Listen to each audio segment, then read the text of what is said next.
Hello friends, welcome to अभिनय infotech. तो आज आपको पता ही होगा कि न्यू एजुकेशन पॉलिसी गवर्नमेंट ने लॉन्च कर दी। आज शाम को 4 बजे ये लॉन्च हुई है। तो उसी के रिगार्डिंग कुछ उसकी हाइलाइट्स मैं आपके साथ डिस्कस करने के लिए प्रेजेंट हुआ हूँ। कुछ ऐसे कॉमन फीचर्स आज हम डिस्कस करेंगे कि क्यों ये पॉलिसी लाई गई और इसके कुछ मेजर हाइलाइट्स क्या हैं।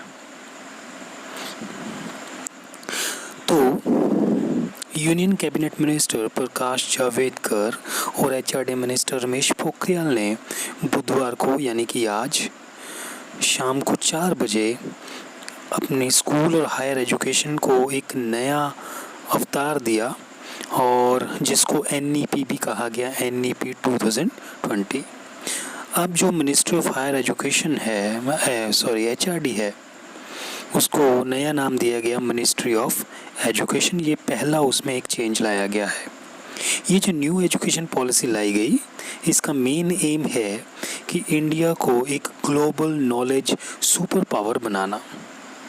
The present education policy was adopted in 1986, which have been continued till date, that is 34 years. जो present policy है वो आपको पता है 1986 के बाद आज तक चेंज नहीं हुई। तो आफ्टर 34 ईयर इस पॉलिसी में कुछ चेंजेस लाए गए हैं। वो क्या हैं वो हम आगे स्टडी करते हैं। School complexes to be used for adult education courses after school hours। एक इसका इम्पोर्टेंट पॉइंट ये है कि पहले जो बच्चे थे वो स्कूल जाते थे, स्कूल की टाइमिंग पे अपनी क्लासेस लगवाते थे और वापस घर चले जाते थे। लेकिन अब एडल्ट एजुकेशन कोर्सेज में इसको चेंज किया गया है, जिसमें अगर आप कॉलेज गए हो या यूनिवर्सिटी में आप स्टडी कर रहे हो या आप किसी ग्रेजुएशन अंडर ग्रेजुएट लेवल पे हो और आप आफ्टर स्कूल आवर्स वहाँ पे अपने आईसीटी लैब्स को यूज़ करना चाहते हो, अपने आईटी लैब्स को यूज़ करना चाहते हो, लाइब्रेरीज़ को यूज़ करना चाहते हो, तो आप उनको यूज़ कर सकते हैं। Right. Next is attaining foundational learning and numeracy skills through national mission by 2025। अब ऐसा किया गया कि जो बच्चे हैं जो बिलो 5 ईयर्स के हैं, मतलब 5 साल से जो छोटे हैं, उनको ये किया गया है कि वो ये जो अपनी न्यूमेरिकल स्किल्स हैं और जो अपने लर्निंग स्किल्स हैं उनको ग्रो किया जाएगा बिलो 5 इयर्स के स्टूडेंट्स में। इसके लिए एक प्रिपरेटरी क्लास बनाई गई है जिनको बाल वाटिका कहा जाएगा, जो 5 साल के छोटे बच्चों के लिए होगी। इसमें जो टीचर्स होंगे वो भी एक नया सिस्टम आएगा, early childhood care and education system. उसके क्वालिफाइड टीचर्स ही उनको पढ़ाएंगे और जो उनको पढ़ाएंगे वो उनकी मदर टंग में भी उसका मीडियम हो सकता है 5th ग्रेड तक। राइट। तो ये जो एकेडमिक सेशन अब स्टार्ट होगा या आप नेक्स्ट सितंबर या अक्टूबर में स्टार्ट होगा, बिकॉज अभी corona disease is spreading too much. तो सरकार ने डिसीजन लिया कि नेक्स्ट सेशन सितंबर और अक्टूबर से स्टार्ट किया जाएगा। National mission to focus on a basic literacy and basic numeracy. जी, तो मैंने ये पहले डिस्कस कर दिया है। अब जो नया सिस्टम आया है उसने 10+2 को रिप्लेस किया है, डेट इज़ 5+3+3+4 सिस्टम। 5+3 सिस्टम का मतलब है यानी कि टोटल 8 साल जो किड है उसको सिर्फ न्यूमरेसी और लिटरेसीज के बारे में ही पढ़ाया जाएगा उसकी लोकल लैंग्वेज में। जब वो इतना स्किलफुल हो जाएगा तो आफ्टर दैट 8 ईयर्स उसको 3 ईयर्स मोर, जो कि 6 to 8 क्लास है, उसमें उसको सब्जेक्ट्स इंट्रोड्यूस किए जाएंगे जिसमें अपने अलग अलग सब्जेक्ट्स को स्टडी करेगा। उसके बाद जो लास्ट 4 है that is from 9 to 12। 9 to 12 में उसके पास ऑप्शंस हैं कि वो कोई भी स्ट्रीम पिक कर सकता है, जैसे कि पहले भी करते थे। तो इसमें भी वो कोई भी स्ट्रीम पिक कर सकता है, लेकिन सभी स्ट्रीम्स को इस बार इक्वल इम्पोर्टेंस होगी, यानी कि आर्ट साइंस जो भी आप स्ट्रीम लोगे उसको इक्वल इम्पोर्टेंस दी जाएगी। वोकेशनल ट्रेनिंग जो कि पहले हायर एजुकेशन सिस्टम में होती थी, अब 6th स्टैंडर्ड से ये स्टार्ट हो जाएगी, यानी कि स्टूडेंट जो 6ठी क्लास में भी पढ़ेगा वो भी वोकेशनल ट्रेनिंग ले सकता है, जहाँ पे स्टूडेंट अपने स्किल्स ग्रो कर सकता है। एक इसमें इम्पोर्टेंट पॉइंट आया है 360 degree holistic progress card of a child, यानी कि 360 डिग्री प्रोसेस चार्ट जो कार्ड है, जो पहले हमारा रिपोर्ट कार्ड बनता था, अब इसको एक अलग अलग क्राइटेरियाज पे मेज़र किया जाएगा। यानी कि जो ये रिपोर्ट होगी, एक तो उसकी सेल्फ एवेल्यूएशन रिपोर्ट होगी, यानी कि पहली रिपोर्ट वो अपने बारे में खुद इवेल्यूएट करेगा खुद को। सेकंड, उसके कोमेट्स यानी कि उसके क्लासमेट्स उसको इवेल्यूएट करेंगे। और थर्ड, उसका टीचर, जो उसको क्लास टीचर है, जो उसके मेंटर्स हैं, जो उसको पढ़ा रहे हैं, वो उसको इवेल्यूएट करेंगे। तब एक हायरार्किकल चैट बनाया जाएगा जो उसकी पूरी लाइफ जर्नी, यानी कि उसने अपनी लाइफ प्रोग्रेस में क्या क्या सीखा, किन स्किल्स की कमी है, क्या क्या गोल्स अचीव किए, ये सारा उसमें प्रेजेंट रहेगा। अब जो कोडिंग है, आजकल कोडिंग की बहुत ज़्यादा डिमांड है, तो अब जो कोडिंग है वो 6 स्टैंडर्ड से स्टार्ट होगी।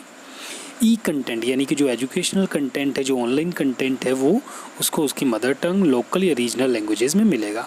प्रेफरेबली ये 8 मेन लैंग्वेजेस होंगी जो इंडिया की हैं, उनमें ये कंटेंट उसको अवेलेबल रहेगा। दिव्यांग जो हैं उनके लिए एक सेपरेट सॉफ्टवेयर बनाया गया, दिव्यांग एजुकेशनल सॉफ्टवेयर, जिसके थ्रू वो भी अब एजुकेशन ईजिली सीख पाएंगे। The next is national assessment centre. अब एक कॉमन सेंटर बनाया गया जिसका नाम रखा गया है परख। जो आपको पता है एनटीए है, जो नेशनल टेस्टिंग एजेंसी है, वो अब एक कॉमन सेंटर एग्ज़ाम सभी कॉलेजेस को प्रोवाइड करेगी, जिनके स्कोर के बेसिस पे कॉलेज जो हैं वो स्टूडेंट्स को एडमिशन या एनरोल कर सकते हैं। ये जितने भी हमारा जो नया सिलेबस आएगा वो 21st सेंचुरी स्किल्स के ऊपर बेस्ड होगा, जिसमें मैथमेटिकल थिंकिंग और साइंटिफिक प्रोसेसेस भी होंगे। This is the generation of IT, और ये अब न्यू जनरेशन है, तो उसमें साइंटिफिक और मैथमेटिकल थिंकिंग भी इंक्लूडेड रहेगी। एजुकेशन ऑफ गिफ्टेड चिल्ड्रन, जो बच्चे जिनमें गिफ्टेड बच्चे होते हैं, जिनमें पहले ही कोई ना कोई हुनर रहता है, उनके भी जो उस हुनर की पहचान की जाएगी और उसको भी ग्रो किया जाएगा।